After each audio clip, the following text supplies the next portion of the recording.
CBS 12 News starts now with breaking news. We thank God.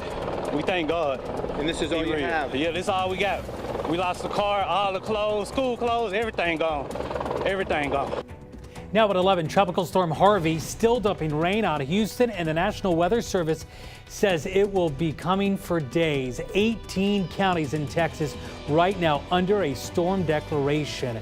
High-risk rescues underway right now at this hour as thousands remain in harm's way. Now Tropical Storm Harvey dumping more than 2 feet of water in parts of Texas. And again, those floodwaters could rise another 2 feet in the coming days. Thousands tonight living in emergency shelters. You can see some of the dramatic video on the right side of your screen.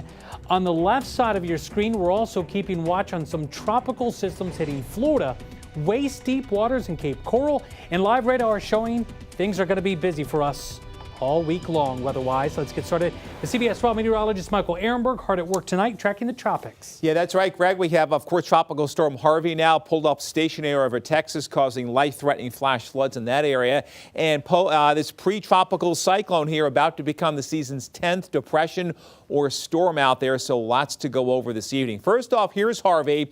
It's pulled up stationary north of Port Lavaca. We're actually moving about 2 miles an hour. The counterclockwise flow continues to stream steady bands of flooding rains across much of southeast Texas. Here are the latest numbers on Harvey. Top winds are still 40 miles an hour, so it's a minimal tropical storm. Despite that, there is a ton of moisture still across eastern and southern Texas. The problem is the forecast track continues to move this system down off towards the south and east into the Gulf of Mexico, likely. And then what will happen is it will get some more energy, get more moisture, and then move back to the north and northwest over Houston and Galveston, giving them probably another 12 to 24 inches of rain on top of the 24 inches that they've already had. So storm totals could be 40 to 50 inches in parts of Texas. And there you go. There's a forecast track. Goes to 40 to 45 miles an hour. So slight intensification, but it still scoops up more moisture, brings it over Houston, and then it won't move out of Texas until Thursday or Friday. Meanwhile, close to the home, the system that gave us the gray skies and the occasional downpours this weekend is a potential tropical cyclone. Almost certain that it will become probably Irma as early as tomorrow morning with top winds of 35 miles an hour. And there are tropical storm watches in effect for parts of the Carolina coast. It moves to the north and east and then moves away out into the Canadian Maritimes by the end of the week. Coming up, we've got a third tropical system that's off of Africa. We'll talk about that. Monday's storms in detail, and eventually a drying trend ahead here in South Florida. Michael, thank you. For me, this is one of the most striking photos out today. It was taken at a Houston area nursing home as residents simply waited to be rescued. There in just rising waters, crews were able to save about 20 to 25 people here. Stunning stuff. And tonight, the governor of Texas says there have been more than 1,000 water rescues, people taken in by boat, by helicopter, really by any means necessary. There are trained professionals helping out. There are also good Samaritans, people who just own boats that are now at work trying to save their fellow neighbors. There are videos of second-story homes filled with water, and these waters are expected to rise over the coming days. Houston is the fourth largest U.S. city by population, and nearly every roadway is shut down and submerged underwater. Hundreds tonight are living in temporary emergency shelters trying to avoid the rising flood waters. We can also confirm at this hour now at least 5 storm-related deaths, but that number could also rise. Early estimates show 24 inches of rain have been dumped on Texas in a single day, and that number could grow upwards of 60 inches. You know, many of us can remember 2004 when Hurricane Charley hit Florida. Charley was the last Category 4 storm to hit the United States.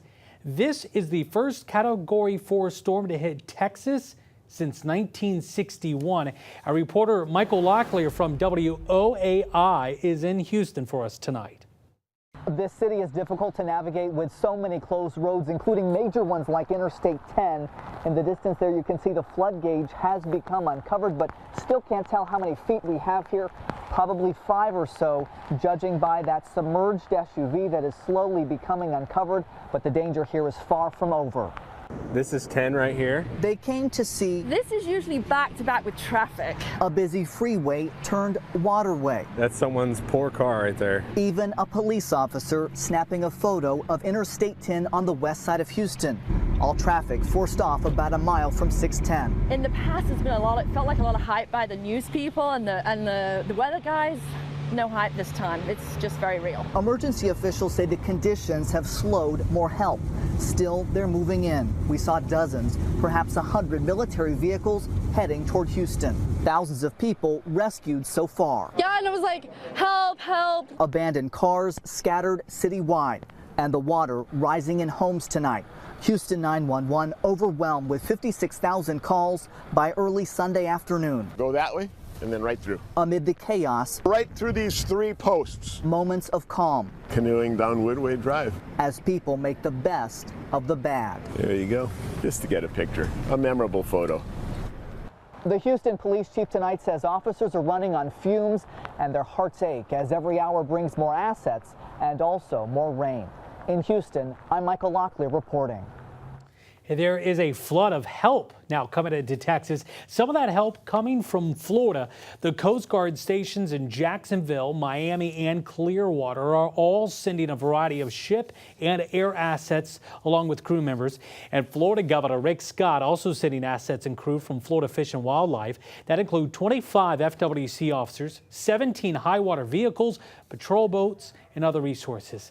And tonight, the White House says President Donald Trump will travel to South Texas on Tuesday to survey the damage firsthand. It's not been announced which cities the president will visit. President Donald Trump has declared a federal disaster. That frees up federal dollars and resources to help in rescue and rebuilding efforts. Both airports in Houston are shut down tonight, and they will remain that way at least through Wednesday. Southwest, American, and United Airlines tell me flights between South Florida airports and Houston are impacted. That include multiple cancellations. At this point, nonstop flights to Dallas are not impacted. But if you have a flight going through Texas at any point this week, you are urged to check in with your airline. I can also tell you Carnival Cruise Line tells me they are redirecting 3 ships towards New Orleans until they are able to get into the port of Galveston. Meanwhile, another tropical system is flooding the streets and neighborhoods of Southwest Florida. Take a look at video here from Fort Myers area. Parts of Southwest Florida remain under a flood warning for the next 3 days. And you know, this is a good reminder that it's always good to be prepared before, during, and after a storm. We invite you to check out the CBS 12 Hurricane Guide. It has all the information you need to prepare ahead of time. Just go to cbs12.com/guide. Breaking news tonight, the U.S. Navy says it has now recovered the remains of all 10 missing sailors from the USS John McCain. The sailors died last week after the destroyer collided with a 600-foot-long tanker near Singapore. The crash is still under investigation. More breaking news here at this hour. Reported fire at Stony Brook Apartments in Riviera Beach. CBS 12's Luli Ortiz is live on the scene for us tonight. Luli, what can you tell us? Well, Greg, right now we are standing in the front entrance of Stony Brook Apartments. As you can see, fire crews with Riviera Beach still on scene. Now, around 10 o'clock, they were dispatched here after a call about an apartment fire. Now, we're told all occupants were out of the apartment when they arrived.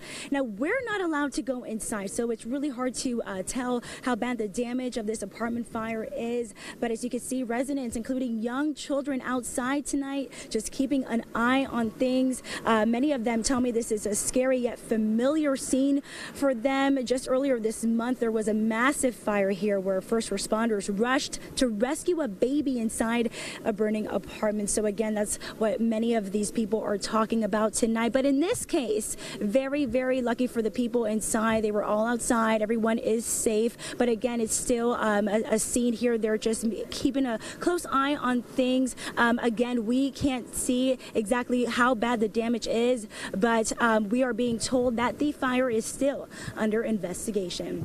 Reporting live tonight in Riviera Beach, Luli Ortiz, CBS 12 News. Luli, thank you. Also happening tonight, a little child recovering after being bitten by a shark, plus daring rescues amid rising floodwaters. We will continue in moments with our team coverage of the devastating impact of now Tropical Storm Harvey. Also ahead, the new surprising side effect of a popular medical procedure. Full Measure investigates. And all quiet in the CBS 12 Storm Track radar locally here in South Florida, but more storms coming our way tomorrow. Coming up, when they'll start, when they'll end, and how much rain we can expect to get. Tomorrow, lung cancer warning, the vitamin supplement that could triple the chances of getting the disease in one group. Join us for CBS 12 News this morning starting from 4:30 to 7 a.m.